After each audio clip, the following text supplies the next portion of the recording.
Asal mula nagari Minangkabau.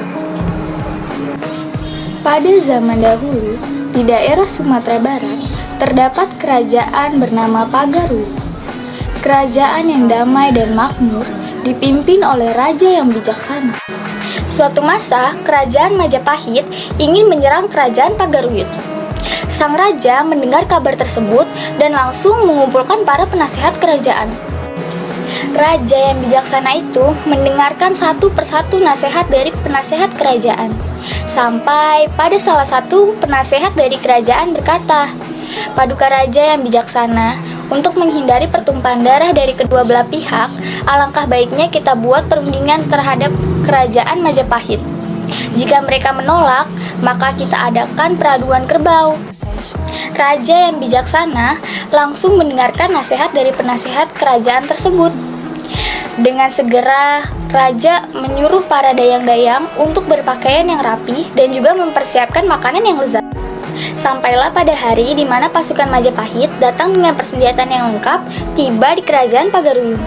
Tak berapa lama, utusan raja beserta arak-arakan dayang-dayang datang dengan membawa makanan yang lezat. Pasukan Majapahit yang sudah bersiap untuk perang terheran-heran melihat kejadian tersebut. Sampai salah satu dayang berkata, "Selamat datang di kerajaan Pagaruyu.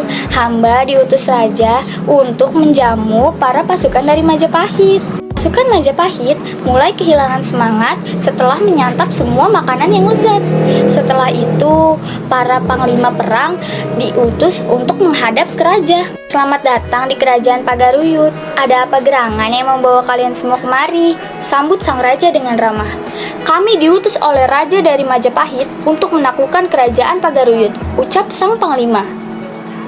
Sang raja pun memberikan penjelasan kepada panglima perang dari Majapahit. Untuk menghindari pertumpahan darah di antara dua belah pihak, bagaimana jika peperangan digantikan dengan adu kerbau? Panglima perang Majapahit pun terdiam. Dikarenakan semangat perangnya sudah hilang, panglima perang pun menerima tawaran dari raja. "Baiklah Paduka Raja, kami menerima tawaran dari Paduka," jawab panglima perang. Perang dari Majapahit memilih kerbau yang besar dan juga kuat, sedangkan Raja Pagaruyu memilih anak kerbau yang masih menyusu. Sehari sebelum pertandingan itu dimulai, anak kerbau tidak diberi makan, lalu moncongnya diberi pisau yang sangat tajam. Keesokan harinya, kedua belah pihak saling menyemangati kerbau aduan milik mereka.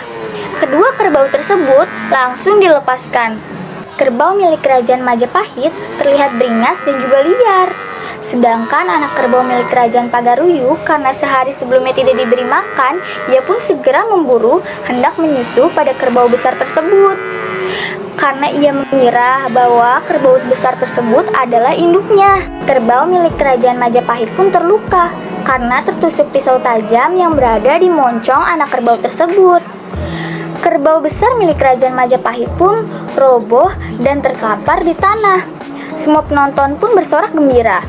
Akhirnya kerajaan Majapahit pun dinyatakan kalah dan semua pasukannya kembali ke kerajaannya. Mulailah berita tersebut menyebar luas bahwa kerajaan Pagaruyu berhasil mengalahkan kerajaan Majapahit. Sejak saat itulah tempat adu kerbau tersebut dinamakan Minangkabau atau Menang Kerbau. Untuk mengenang kejadian tersebut, penduduk membuat sebuah rumah yang atapnya menyerupai tanduk kerbau.